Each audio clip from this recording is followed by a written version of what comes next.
तो हम क्या सीखेंगे? आज की निम्न संख्याओं को मानक रूप में व्यक्त कीजिए। कोई संख्या अगर लिखी गई है तो उसको हमें मानक रूप में बदलना है, तो कैसे बदलेंगे? स्टैंडर्ड फॉर्म में।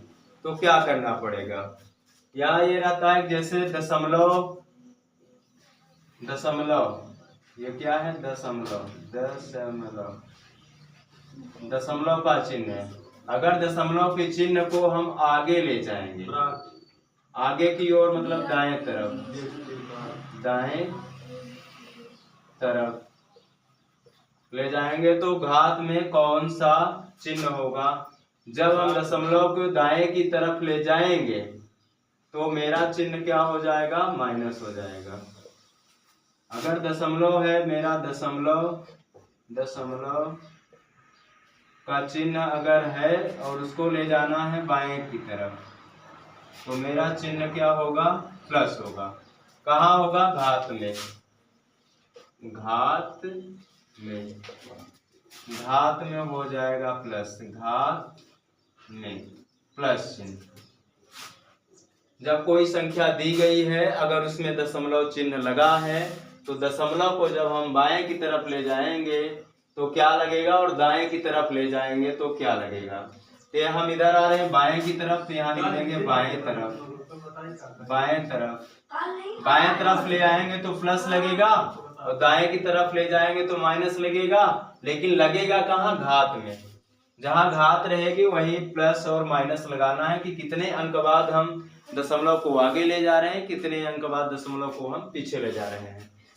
तो इसके लिए क्वेश्चन क्या है कि जैसे दिया है 0.0000367, यह क्वेश्चन मेरा दिया गया है 0.0000367। तो इसका जो मानक रूप का फार्मूला होता है m इंटू 10 की पावर n।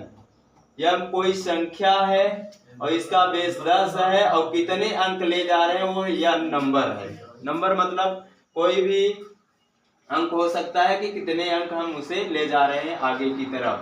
जैसे यहाँ दिया है 0.0000367, तो इस दशमलव को हमें 0 को छोड़ के उसके अलावा 1 से लेके 9 तक का जो अंक होता है उसके बाद एक अंक के बाद रखते हैं। तो इसको हम बराबर लिखेंगे, तो इस दशमलव को यहाँ ले जाएंगे, तो यहाँ से यहाँ मुझे ले जाना है, तो हो जाएगा इधर के जो 0 लिखे हैं तो लिखे चाहे ना लिखे, तो 3.67 हो गया, गुणे बेस कितना है 10, घात n कितना है 1 2 3 4, तो 4 हो जाएगा, 10 की घाते 4। लेकिन 4 को क्या कर रहे हैं?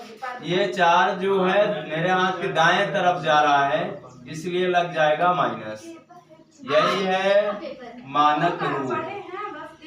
दूसरा क्वेश्चन जैसे है 0.02347, तो क्या हो जाएगा? ये बराबर हो जाएगा, इस दशमलव को हम ले जाएंगे, इस 0 को छोड़ के इसके अलावा चाहे 1 आ जाए, चाहे 2 आ जाए, 3 आ जाए, 4, उसके बाद दशमलव को रखना है, इस दशमलव को ले जाएंगे यहाँ, तो 2.347 ये m हो गया टोटल गुणे। अब क्या है 10 की घात n, तो 10 कितने अंक ले गए यहाँ से यहाँ 1 2 अंक, तो घात में हो जाएगा 2। किस तरफ ले गए हैं? दाएं तरफ, तो घात में हो जाएगा -2। इस तरह का ये हो गया। और एग्जाम्पल जैसे देखना है तो जैसे हो गया 5678.032 है।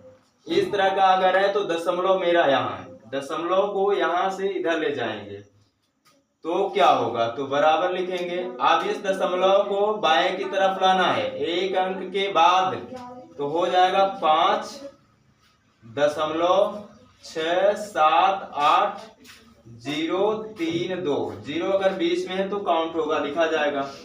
फिर इंटू 10 की घात, इस दशमलव को बाएं तरफ ले गए थे तो क्या होगा? प्लस होगा।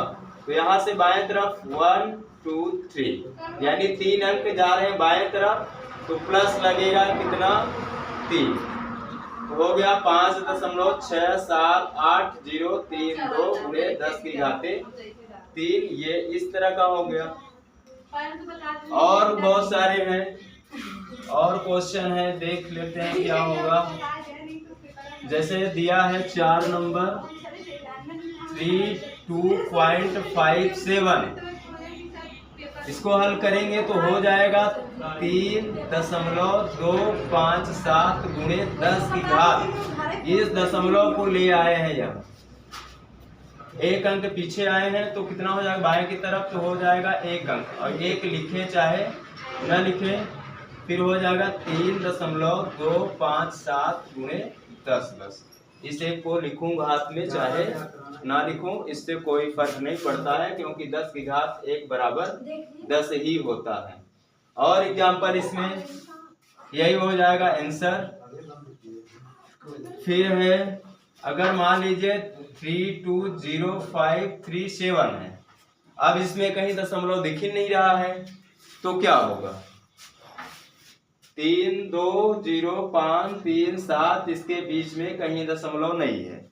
तो अगर कोई संख्या लिखी गई है उसमें दशमलव का चिन्ह नहीं दिख रहा है, तो हमेशा बोलेंगे कि लास्ट में लगा है, यहाँ लगा है, क्योंकि यहाँ लगाने के बाद कोई भी जीरो हम बढ़ाते हैं उसकी कोई वैल्यू नहीं रहती है, तो कहाँ रहता है लास्ट में, दशमलव लगा रहेगा लास्ट में, इसमें दशमलव लगा है लास्ट में। अब लास्ट से हम 1 अंक के बाद शुरू में ले जाएंगे, तो हो जाएगा ये 3.20537। दशमलव नहीं था फिर भी मुझे पता चल गया दशमलव लगा कहाँ था। दशमलव कोई भी नंबर लिखा उसके लास्ट यानी अंतिम में लगा रहता है, पर दिखता नहीं है। तो 3.20537 दशमलव यहाँ लगा था, दिख नहीं रहा था, यहाँ से दशमलव को हम लाए यहाँ 1 2 3 4 5, यानी लगाएंगे 10 की घात, कितने अंक पीछे आए तो 5, पीछे आते हैं तो प्लस लगता है, बाएं की तरफ आएंगे तो प्लस लगेगा, दाएं की तरफ जाएंगे तो माइनस लगेगा, लेकिन लगता कहाँ है घात में लगता है। तो इस तरह का ये क्वेश्चन हो गया।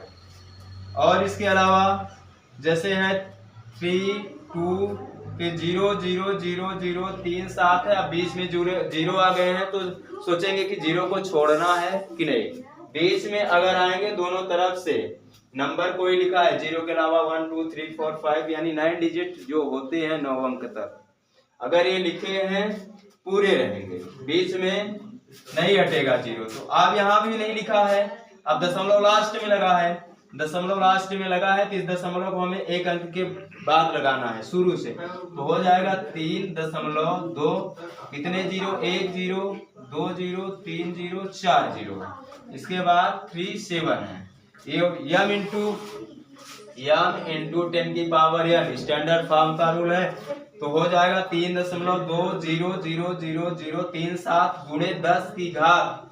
अब फिर हम किधर आ रहे हैं, दाएं साइड से बाएं साइड आ रहे हैं, यानी 1 2 3 4 5 6 7, तो यहाँ 7 अंक तक आए हैं, तो हो जाएगा घात में कितना लग जाएगा 7, तो +7 लिखे चाहे नहीं, वहां रहता है छिपा रहता है प्लस, तो हो गया 10 की घात 7। इस तरह का मेरा है स्टैंडर्ड फॉर्म, इसमें कुछ नहीं है, सिर्फ ये ध्यान देना है कि दशमलव को कहाँ लगाना है, कितने अंक के बाद लगाना है, दशमलव को दाएं ले जाएं दशमलव को बाएं, इसमें दशमलव को आगे की तरफ ले जाते हैं तो माइनस लगता है और पीछे की तरफ जाते हैं तो प्लस। भाषा के हिसाब से अगर पीछे की बात करते हैं तो माइनस होना चाहिए और आगे जाए तो प्लस होना चाहिए, लेकिन इसमें उल्टा होता है, बोलने के हिसाब से उल्टा रहेगा। इस तरह से आपका क्वेश्चन कंप्लीट, और सारे क्वेश्चन कर लेना है आप लोगों को। होमवर्क लिख लीजिए कितने होमवर्क करने हैं। जैसे पहला क्वेश्चन हो गया 2346, दूसरा है 40325.6, तीसरा है 325.644, 4 नंबर है 310050, 5 नंबर है 1 8 4 6 2 1 5 6 7। इतने क्वेश्चन क्या है? एच डब्ल्यू है। इतने क्वेश्चन कर लीजिए, इतने क्वेश्चन आपको करके आना है।